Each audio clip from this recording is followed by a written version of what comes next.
Bro ನೀವು ಎಲ್ಲಿಂದ ಬಂದಿರೋದು? ಎಷ್ಟು ಸರ್ಕಸ್ ಮಾಡ್ತಿದ್ದಾರೆ.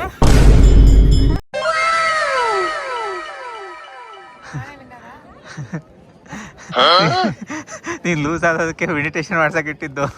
So Emotional damage.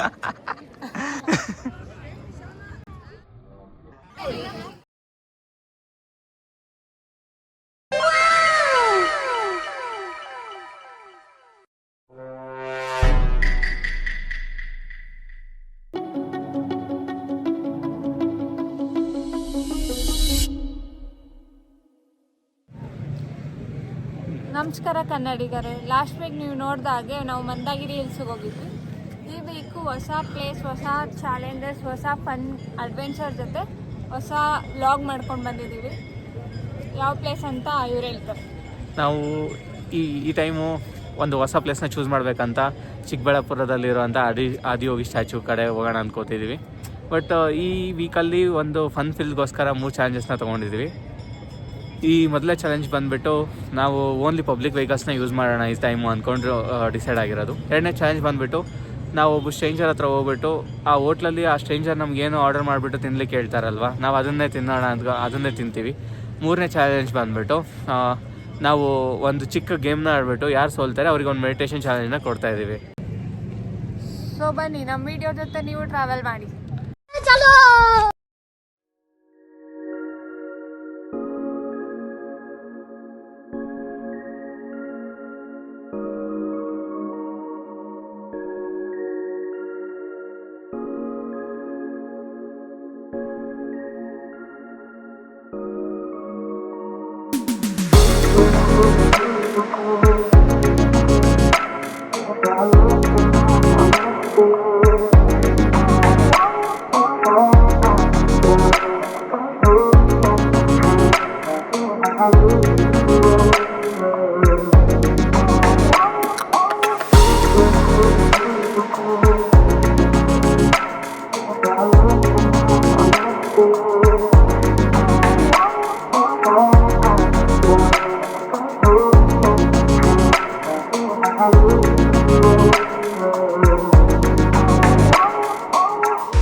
ನಮಸ್ಕಾರ ಕನ್ನಡಿಗರೇ.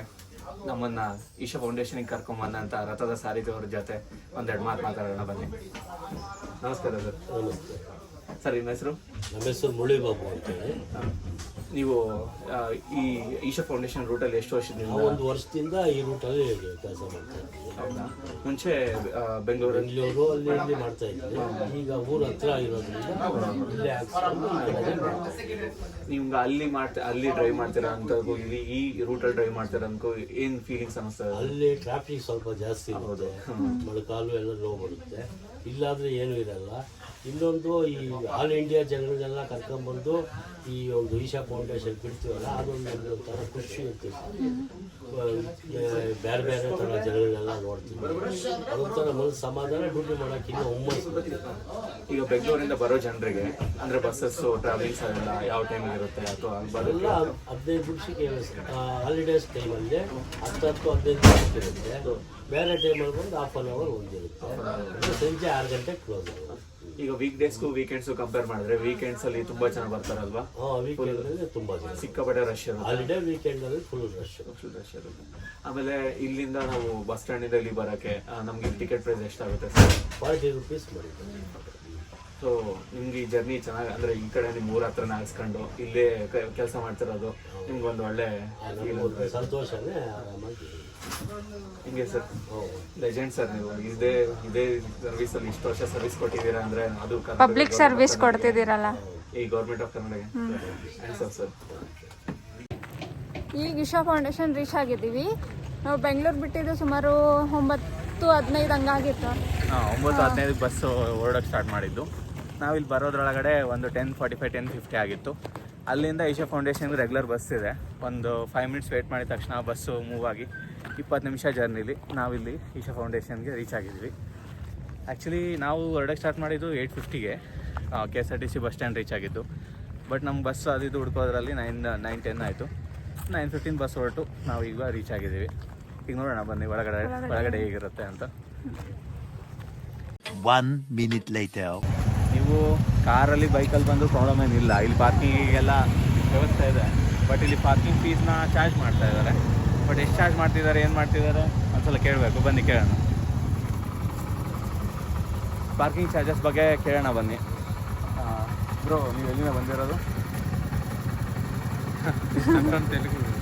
ತೆಲುಗು ಮಾತಾಡ್ತಾರೆ. ಬನ್ನಿ ತೆಲುಗುದಾಗೆ ಕೇಳೋಣ ಇನ್ಫಾರ್ಮೇಷನ್.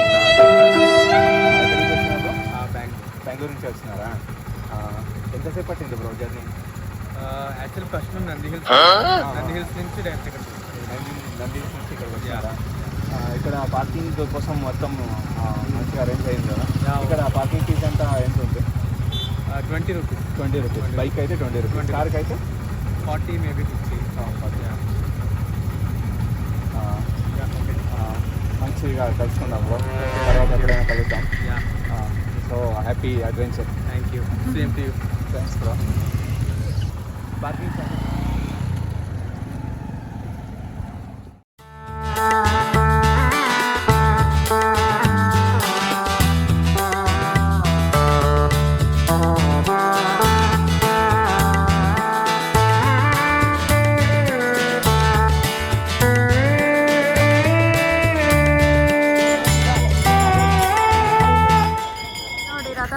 ಎಷ್ಟು ಸರ್ಕಸ್ ಮಾಡ್ತಿದ್ದಾರೆ. ಅಂತ ಆಶ್ಚರ್ಯ ಆಗ್ತಿದ್ದೀರಾ? ಆ್ಯಕ್ಚುಲಿ ಇದು ಓಲ್ಡ್ ಏಜ್ ಟೈಮಲ್ಲಿ ರಥಗಳು ಇರ್ತಿತ್ತಲ್ವ, ಕಟ್ಟಿಗೆಯಿಂದ ಮಾಡಿರೋದು. ಆ ಎಲ್ಲ ರಥಸ್ನ ಅವಾಗ ಪುಷ್ ಮಾಡಿಕೊಂಡು ಇಲ್ಲಿಂದ ಆದಿಯೋಗಿ ಹತ್ರ ಹೋಗ್ಬಿಟ್ಟು ಆಮೇಲೆ ವಾಪಸ್ ಬರ್ತಾ ಇರೋದು ಕಾರ್ಯಕ್ರಮ ಇತ್ತಂತೆ. ಬಟ್ ಈಗ ಇದೆಲ್ಲ ಕಲ್ಲಿನ ರಥ ಇಲ್ಲೇ ಆಗಿರೋದ್ರಿಂದ ಸೊ ಇಲ್ಲೊಂದು ನಂಬಿಕೆ ಇದೆ.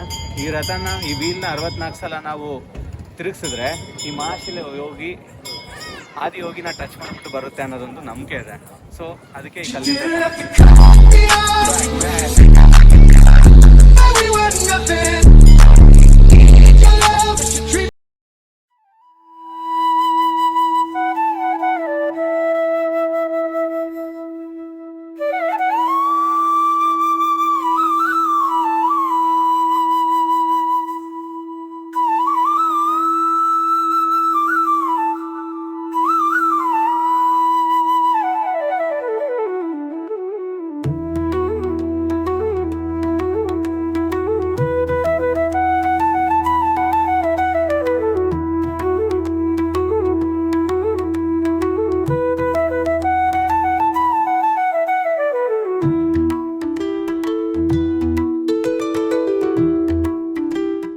ನಾವು ಚಿಕ್ಕಬಳ್ಳಾಪುರದಲ್ಲಿರೋ ಆದಿಯೋಗಿ ಹತ್ರ ಬಂದಿದ್ದೀವಿ. ಈ ಆದಿಯೋಗಿ ಹಿಸ್ಟ್ರಿ ಬಗ್ಗೆ ಹೇಳಬೇಕು ಅಂದರೆ ನಿಮಗೆ, ಆದಿಯೋಗಿ ಹೆಸರಲ್ಲೇ ಇದೆ. ಆದಿಯೋಗಿ ಅಂದರೆ ಮೊದಲನೇ ಯೋಗಿ ಅಂತ. ಈ ಯೋಗದ ಟ್ರೆಡಿಷನ್ಸ್ ಪ್ರಕಾರ ನಾವು ಅದನ್ನು ಹುಡ್ಕೊಂಡು ಹೋದಾಗ ಈ ಯೋಗನ ಕಲ್ತಿರುವಂಥ ಮೊದಲ ಯೋಗಿನೇ ಈ ಆದಿಯೋಗಿ, ಅಂದರೆ ಈ ಶಿವ ಅಂತ ನಂಬ್ತಾರೆ ಆ ಟ್ರೆಡಿಷನ್ಸ್ ಪ್ರಕಾರ. ಸೊ ಅವರು ಕೈಲಾಸ ಮೌಂಟೇನ್ಸಲ್ಲಿ ಯೋಗನ ಜ್ಞಾನನ ಪಡ್ಕೊಂಡ್ಮೇಲೆ ಅವರು ಒಂದು ಜ್ಞಾನೋದಯನ ಪಡ್ಕೊಳ್ತಾರೆ. ಆ ಜ್ಞಾನೋದಯನ ಪಡ್ಕೊಂಡ್ಮೇಲೆ ಈ ಮಾನವನ ದುಃಖಗಳನ್ನು ನೋಡೋಕ್ಕಾಗ್ಲಾರ್ದ, ಮಾನವ ಸಫರ್ ಆಗ್ತಿರೋದನ್ನು ನೋಡೋಕ್ಕಾಗ್ಲಾರ್ದ ಸೊ ಅವರಿಗೆ ಒಂದು ಆ ಜ್ಞಾನನ ಶೇರ್ ಮಾಡಬೇಕಂತ ಅಂದ್ಕೊಳ್ತಾರೆ. ಬಟ್ ಪ್ರಾಬ್ಲಮ್ ಏನಂದರೆ ಈ ಯೋಗನ ಕಲ್ತ್ಕೊಳಕ್ಕೆ ಇಷ್ಟು ಡೆಪ್ತ್ ಇರೋವಂಥ ಸಬ್ಜೆಕ್ಟ್ನ ಕಲ್ತ್ಕೊಳ್ಬೇಕು ಅಂದರೆ ಮಾನವರಿಗೆ ಆ ನಾಲೆಜ್ ಅನ್ನೋದು ಇನ್ನೂ ಇರಲಿಲ್ಲ. ಸೊ ಅದಕ್ಕೆ 84 ವರ್ಷಗಳನ್ನು ಮೌನದಲ್ಲಿ ಇದ್ಬಿಟ್ಟು ಆಮೇಲೆ 84 ವರ್ಷ ಆದಮೇಲೆ 7 ಜನ ಶಿಷ್ಯಂದರು ಆ ಯೋಗನ ಕಲ್ತ್ಕೊಳ್ಳೋಕ್ಕೆ ಸ್ಟಾರ್ಟ್ ಮಾಡ್ತಾರೆ. ಆ ಯೋಗ 112 ಡಿಫ್ರೆಂಟ್ ಪಾರ್ಟ್ಸಲ್ಲಿ ಎನ್ಲೈಟ್ ಮಾಡೋಕ್ಕೆ ನೋಡ್ತಾ ಇದ್ದಾರೆ. ಸೊ ಈ ಸ್ಟ್ಯಾಚು ಯಾಕೆ 112 ಫೀಟ್ ಇದೆ ಅಂದರೆ 112 ವಿಧದ ದಾರಿಯಲ್ಲಿ ಒಂದು ಎನ್ಲೈಟ್ಮೆಂಟ್ನ ಪಡ್ಕೋಬೋದು, ಜ್ಞಾನೋದಯನ ಪಡ್ಕೋಬೋದು. ಅದಕ್ಕೆ ಈ ಆದಿಯೋಗಿ 112 ಸ್ಟ್ಯಾಚು ಇರೋದು. ಅರ್ಥ ಆಯ್ತಲ್ವಾ?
ವಿಡಿಯೋದಲ್ಲಿ ಒಂದು ಚಿಕ್ಕ ಚಾಲೆಂಜ್ ಆಗಿ ಈಗ ನಾವಿಬ್ಬರು ಒಂದು ಗೇಮ್ ಆಡ್ತೀವಿ. ಗೇಮ್ ಆಡ್ಬಿಟ್ಟು ಯಾರು ಸೋಲ್ತಾರಲ್ವಾ ಅವರಿಗೆ 1 ಮಿನಿಟ್ ಮೆಡಿಟೇಷನ್ ಚಾಲೆಂಜ್ನ ಕೊಡ್ತಾರೆ. ಸೊ ಈಗ ಗೇಮ್ ಆಡ್ಬಿಟ್ಟು ಯಾರು ಗೆಲ್ತಾರೆ ನೋಡೋಣ. ಸೊ ಫೈನಲಿ ಇಬ್ಬರು ಡಿಸ್ಕಸ್ ಮಾಡಿ ಒಂದು ಕನ್ಕ್ಲೂಷನಿಗೆ ಬಂದಿದ್ದೀವಿ. ಹೋಗ್ಬಿಟ್ಟು ಒಬ್ಬ ಸ್ಟ್ರೇಂಜರ್ ಹೆಸರು ಕೇಳ್ತೀವಿ. ಈ ನಾವು ಒಂದು ನಂಬರ್ನ ಗೆಸ್ಟ್ ಮಾಡಿರ್ತೀವಿ. ಅವ್ರ ನಂಬರ್ ಆಫ್ ಲೆಟರ್ಸು ನಮ್ಮ ನಂಬರ್ಗೆ ಹತ್ರ ಇತ್ತಂದರೆ ನಾವು ಗೆದ್ದಂಗೆ, ಯಾರ್ದು ದೂರ ಇರುತ್ತೆ ಅವ್ರು ಸೋತಂಗೆ. ಸೊ ಸೋತವರು 1 ಮಿನಿಟ್ ಮೆಡಿಟೇಷನ್. ಸೊ ಈಗ ನಾನು ಗೆಸ್ಟ್ ಮಾಡ್ತಾ ಇರೋದು ಒಬ್ಬ ಸ್ಟ್ರೇಂಜರ್ ಹೆಸರಲ್ಲಿ 7 ವರ್ಡ್ಸ್ ಅಂತ ನಾನು ಗೆಸ್ಟ್ ಮಾಡ್ತಾ ಇದ್ದೀನಿ. ಸೊ ನೀನೆಷ್ಟು ಅಂತ ಹೇಳ್ತೀವಿ? ಎಸ್, ನನ್ನ ಹೆಸರು ಸೌಂದರ್ಯ ಅಲ್ವಾ, ಎಷ್ಟಿಂದಲೇ ಸ್ಟಾರ್ಟ್ ಆಗಬೇಕು ಅಂತವ್ರ ಹೆಸರು ಆ ಥರ ಅಂತ ಇಲ್ಲ, ಯಾರ್ದಾದ್ರು ಒಬ್ಬರ ಹೆಸರು. ಬಟ್ ನಿನ್ನ ನಂಬರ್ ಆಫ್ ಲೆಟರ್ಸ್ ಎಷ್ಟು ಇರ್ಬೇಕು, ಎಷ್ಟು ಆ ಥರದಲ್ಲಿ ಇರ್ತೀಯ ಅಂತ. 1 eternity later. 7. ನಾನು 7. 8. ಹಾಂ 8. ಇಲ್ಲ 9. ಹಾಂ 8 ಅಂತ ಯಾವುದು ಒಂದು ಹೇಳಬೇಕು. 8. ಓಕೆ, ಇವ್ರು 8 ಹೇಳ್ತಾ ಇದ್ದಾರೆ. ಸೊ ನಾವು ಈಗ ಹೋಗ್ಬಿಟ್ಟು ಯಾರ್ಯಾರು ಸ್ಟ್ರೇಂಜರ್ ಒಬ್ಬರಿಗೆ ಒಂದು ಹೆಸರನ್ನ ಕೇಳ್ಬಿಟ್ಟು ನೋಡೋಣ ಬನ್ನಿ.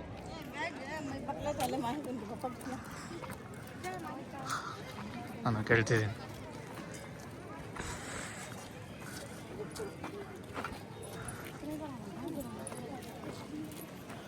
ब्रो आपका नाम क्या है? करण. करण. ಹಾಂ. ಸೊ ಈಗ ಕೇಳಿದ್ರಲ್ವಾ ಅವ್ರ ಹೆಸರು ಕರಣ್ ಅಂತೆ. ನಾನು ಹೇಳಿದ್ದು 7 ವರ್ಡ್ಸು, ಇವ್ರು ಹೇಳಿದ್ದು 9 ವರ್ಡ್ಸು. ಸೊ 8 ಅಂತೆ. ಸೊ ಹಂಗೆ 8 ಅಂತ 9 ಅಂತ ನೋಡ್ಕೊಂಡ್ರು ಗೆದ್ದಿದ್ದು ನಾನೇ. ಸೊ ಮೆಡಿಟೇಷನ್ ಚಾಲೆಂಜ್ ನೋಡಿ, ಟೈಮರ್ನ ಆನ್ ಮಾಡಿದ್ದೀನಿ. ಸೊ ಈಗ ಅವರು ಮೆಡಿಟೇಷನ್ ಮಾಡೋಕ್ಕೆ ಕೊಡ್ತಾರೆ.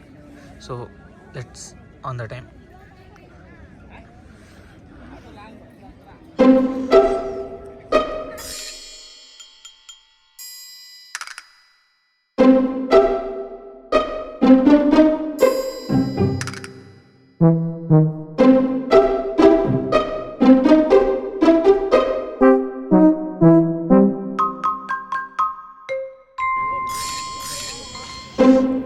ಸಕ್ಸಸ್ಫುಲ್ಲಿ ಮೆಡಿಟೇಷನ್ ಚಾಲೆಂಜನ್ನ ಕಂಪ್ಲೀಟ್ ಮಾಡಿದ್ದಾರೆ.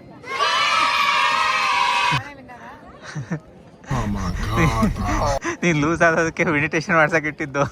ಸೊ ಮೆಡಿಟೇಷನ್ ಇಲ್ಲಿ ವಿನ್ನರು.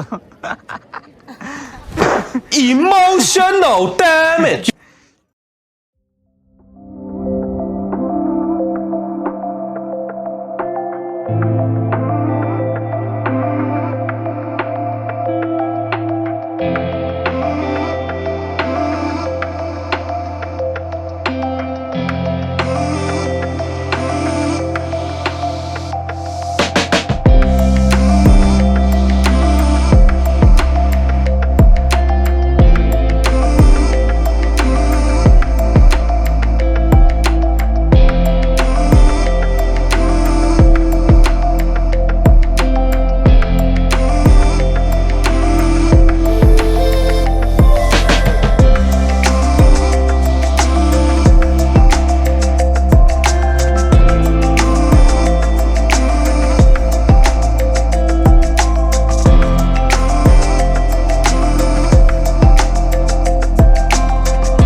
ಹೋಟ್ಲಿಗೆ ಬಂದಿದ್ದೀವಿ ಈ ಆಫ್ಟರ್ನೂನ್ ಟೈಮಲ್ಲಿ. ಸೊ ಮೊದಲೇ ಹೇಳ್ದಂಗೆ ನಮ್ಮ ವಿಡಿಯೋದಲ್ಲಿ ಒಂದು ಚಾಲೆಂಜ್ ಆಗಿ ಸ್ಟ್ರೇಂಜರ್ಸ್ ಜೊತೆ ಮಾತಾಡಿಬಿಟ್ಟು ಅವ್ರು ಸಜೆಸ್ಟ್ ಮಾಡೋ ಒಂದು ಫುಡ್ನ ತಿನ್ಬೇಕಂತ ಅಂದ್ಕೊಂಡಿದ್ದೀವಿ ಅಲ್ವಾ. ಸೊ ಬನ್ನಿ ಸ್ಟ್ರೇಂಜರ್ನ ಮಾತಾಡಿಸ್ಬಿಟ್ಟು ಅವರು ಸಜೆಸ್ಟ್ ಮಾಡೋ ಒಂದು ಫುಡ್ ಯಾವುದಂತ ನೋಡೋಣ ಬನ್ನಿ.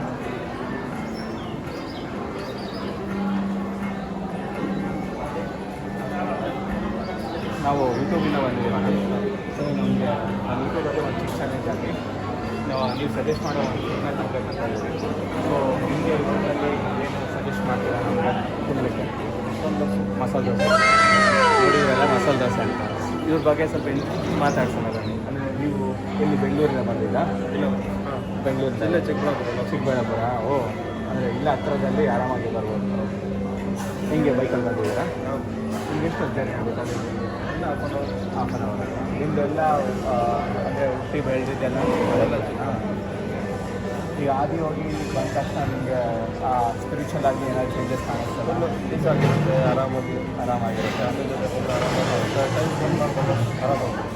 ಈ ಕೆಲಸದಲ್ಲಿ ಸ್ವಲ್ಪ ಎಕ್ಸೈಟೇಷನಲ್ಲಿ ಇಲ್ಲಿ ಬಂದರೆ ಒಂಥರ ಆರಾಮಾಗಿರುತ್ತೆ.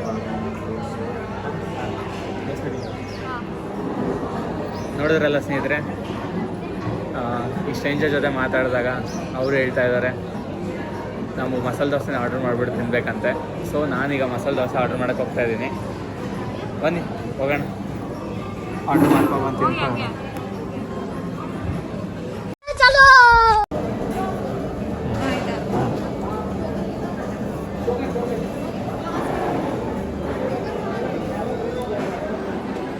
ಸ್ಟ್ರೇಂಜರ್ಸ್ ಹೇಳ್ದಂಗೆ ಮಸಾಲೆ ದೋಸೆ ಆರ್ಡ್ರ್ ಮಾಡಿದ್ದಾಯಿತು, ತೊಗೊಂಡು ಬಂದಿದ್ದು ಆಯಿತು. ಸೊ ಇನ್ನು ತಿನ್ನೋ ಸಮಯ.